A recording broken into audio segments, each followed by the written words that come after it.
Sánchez Carrión para nosotros es y debe ser el paradigma emblemático de nuestra universidad. Él es la personificación de la ética y la identidad, y precisamente en nuestro país las instituciones tutelares, las universidades y la nuestra en particular necesitan desarrollar y fortalecer la identidad institucional para que se puedan cumplir de esa manera con sus principios doctrinarios y con sus fines misionales. De lo contrario, nada se podrá hacer. La identidad es una necesidad axiológica porque convoca todos los valores humanos y debe tener un profundo sentido racional que obviamente está siempre basado en el conocimiento de la trayectoria histórica institucional y está también en la valoración y el legado trascendental de sus fundadores y egresados ilustres que tenemos. Bolívar y Sánchez Carrión constituyeron un binomio extraordinario y no fueron por razones simplemente de afinidad personal o por empatías, sino que hubieron coincidencias sustanciales en la forma de pensar, en las cuestiones doctrinarias. Para él y para Bolívar no podían existir garantías de la libertad y la independencia si es que esto no se ligaba al desarrollo de la cultura y especialmente la educación y sobre todo la educación superior.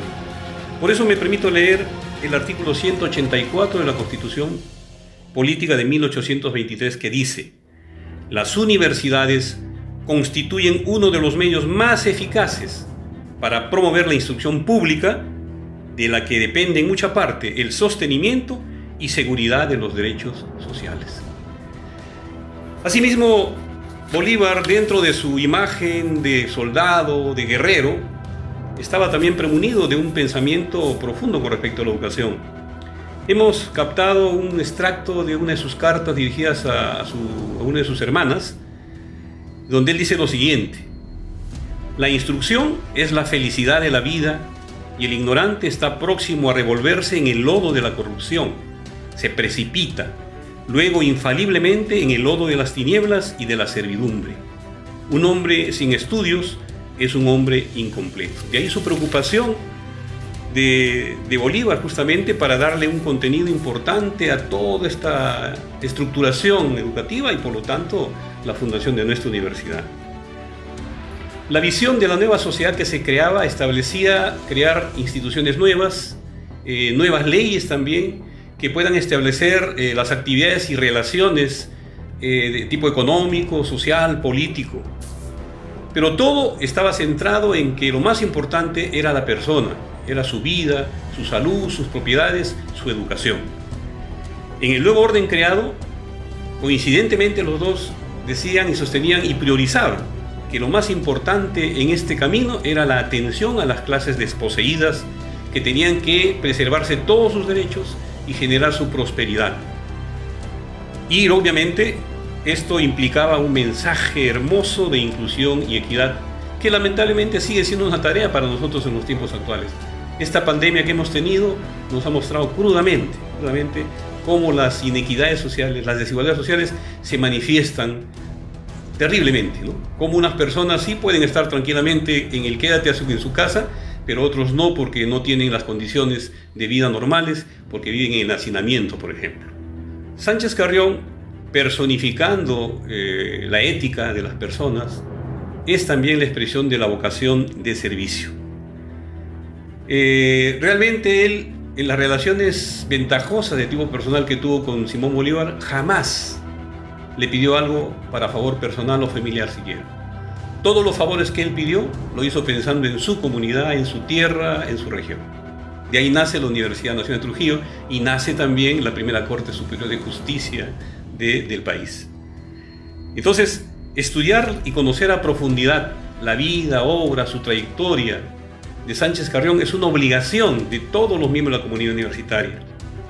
¿Por qué? Porque en él hay que ver cuál es la conducta que tuvo en el ejercicio de la función pública, cuál fue la consecuencia que tuvo con sus principios ideológicos y doctrinarios en aquella lucha incansable frente al monarquismo sanmartiniano desde el punto de vista de la expresión republicana, cristalizando las ideas matrices centrales de Montesquieu, de Rousseau. Por eso es que el leer, el conocer la vida de Sánchez Carrión es una hermosa invitación muy permanente a asumir el camino ético en nuestras actividades diarias, en nuestra vida cotidiana, para transformarnos en las personas y ciudadanos que él soñó para su patria peruana y americana. Es importante culminar esta exposición muy breve con algunas reflexiones necesarias. Empecemos, por ejemplo, con la historia. La historia no es solo o no sirve solo para conocer los hechos del pasado. Si así se hiciera, la historia no tendría alma, no tendría sentido, sería una ciencia muerta. Pero ¿cuál es lo importante de la historia? Lo importante de la historia es que, estudiando, analizando los hechos ocurridos en el pasado, evaluando sus aspectos positivos, negativos, victoriosos o de derrota, nos deben servir como ejemplo de vida permanente para el momento actual, para asumir nuestros compromisos y funciones como ciudadanos, como personas en el presente. Y por eso es que Basadre permanentemente insistía en que los pueblos que no conocen su historia están condenados al fracaso. Y personas como él, intelectuales, pedagogos de la talla de Walter Peñalosa, reclamaban y decían lo siguiente, que los pueblos que carecen de historia, de identidad, son pueblos condenados al fracaso.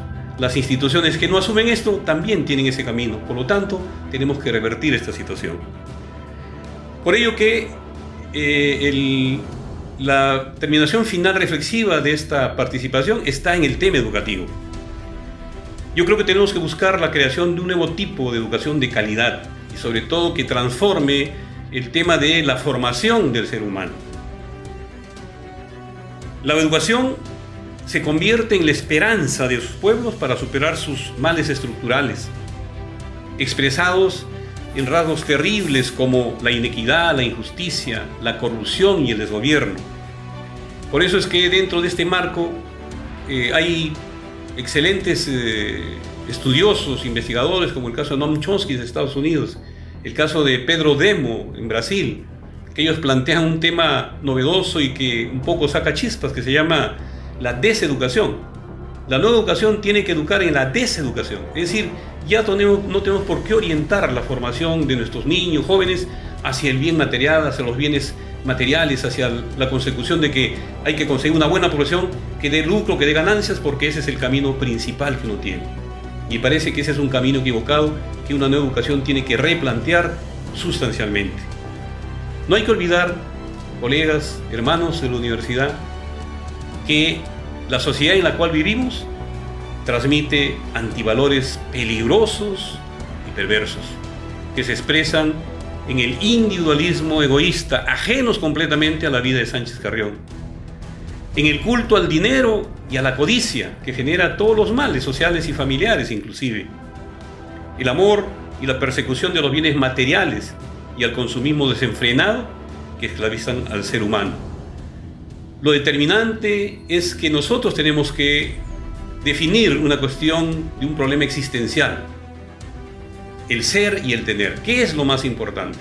Esta sociedad en la que vivimos preferencia y valora el tener por encima del ser. Nuestra nueva educación, nuestra posición como continuadores del pensamiento de Sánchez Carrión tiene que ser lo contrario. Lo importante es transitar por fortalecer el desarrollo del ser, de la persona, del ciudadano, por encima del desenfreno por adquirir propiedades, riquezas y todo lo que significa la parafernalia de la ambición y la codicia. Este es el mensaje que concluye con la repetición de esa frase simbólica extraordinaria de Sánchez Carrión, que lo pinta de cuerpo entero y que sirve inclusive para estructurar próximamente, Dios mediante, la famosa cátedra Sánchez Carrión. Él decía: ¿cuánto puede la verdadera sabiduría? La humildad y el desinterés. Si desciframos nosotros epistemológicamente estos tres grandes conceptos, van a ver que van a encontrar ustedes un camino nuevo en el compromiso que tenemos con nuestra institución a partir de este compromiso con el Bicentenario. Muchas gracias.